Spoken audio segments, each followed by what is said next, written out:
Okay, about to head off to bed. I've just had a lovely evening out with some new friends that I have just met. But tomorrow is a big day. Tomorrow is going to be visa extension day. So let's see how that goes. Al's not available to take me, so I have somebody else. Ahmed is going to take me. I have my whole list of places to go, the local police station, Abdoun for the biometrics, if I have to go to the Ministry of the Interior to do the IT to get that silly app unlocked again. And I have to go to the bank, which is at Abdoun. So I have a whole list of things to do tomorrow. Got to get some shut-eye because it's coming up to 11 o'clock at night. Had a lovely night with some lovely ladies. So tomorrow is going to be another part of the adventure.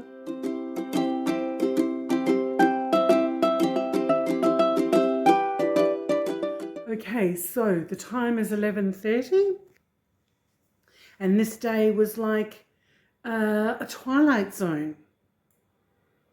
Because Al wasn't available to take me today, he organised for somebody else to take me, Ahmed.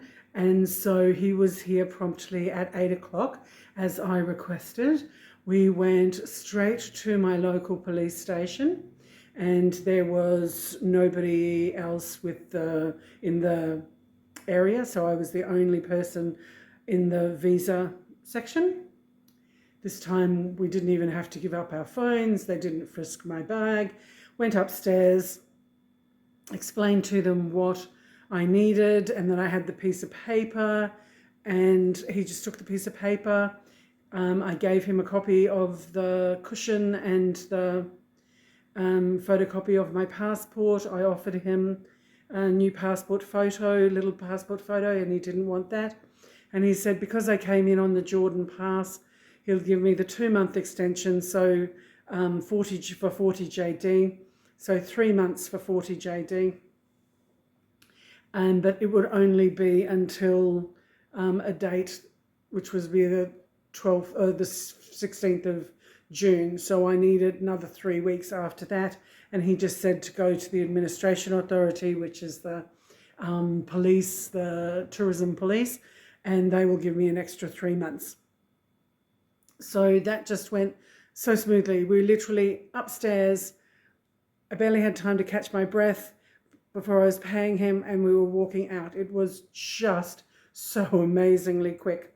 I think because we were right there at 8 o'clock, 8:15 in the morning.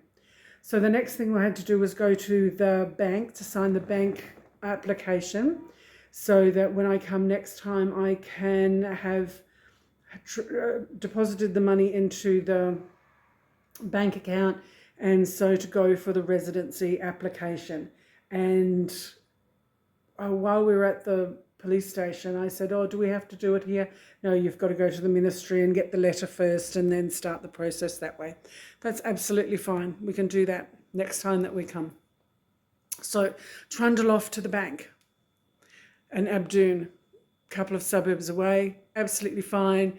Still early in the morning, 8:30. Parking was as easy as anything. Little intermission. Al called, so I had to break the recording. Went to the bank, signed the documents at the bank. They said that it would take a couple of hours for the account to be activated, and that my contact person would message me, and then I can go to any branch and make my initial deposit and get my card.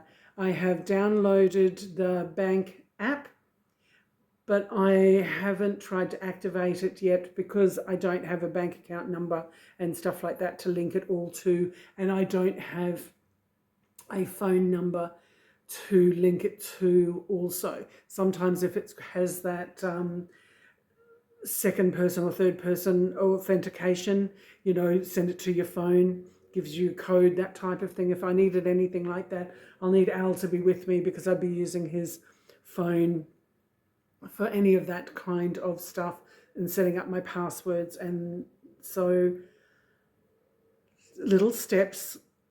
So everything happened before 9 o'clock. And so I had already organised for this gentleman to drive me today for at least half the day, if not the whole day. And I paid him, I was going to pay him anyway for his time because, you know, he's a father of 4 children and his, you know, wife's father's just passed away and it's just been Eid. So it's been a chaotic time for everybody in Jordan and specifically for this particular family. So I knew I was going to pay them a reasonable amount for the day. So because it was only 9 o'clock and now it's 11:30, so we just drove around to a few different shopping centres. I had a couple of extra items that I particularly wanted to purchase. We went to Cosmo, and of course Cosmo is just too expensive. So then we went to another one, but the quality and the stuff just wasn't there that we wanted. So I ended up at almost at my local Al Mukhtar Mall, and ended up getting a couple of mats and a couple of bins and the things that I needed for the house really, really promptly. And I was home by 11:30. So that was literally a Twilight Zone. Everything just went so well. I just was really expecting my blood pressure to rise and to have a really stressful day and going from department to department and stamps and fingerprints, and it just didn't work like that.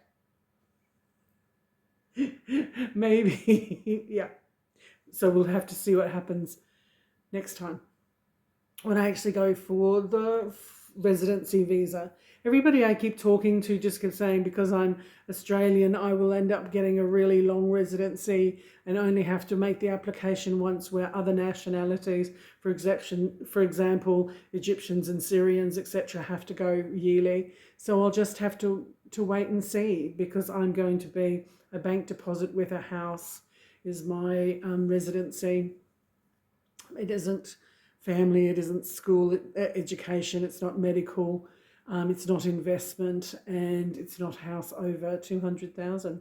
So I'll just have to wait and see. That's my update of how I've done my visa extension for this time in 2025, but haven't got my residency yet. Stay safe, everybody. Retirement is getting closer. If you like my content, give me a thumbs up, subscribe to the channel, put on the bell notification for when I upload new videos. Jules retires at 60. Come along with me for the adventure.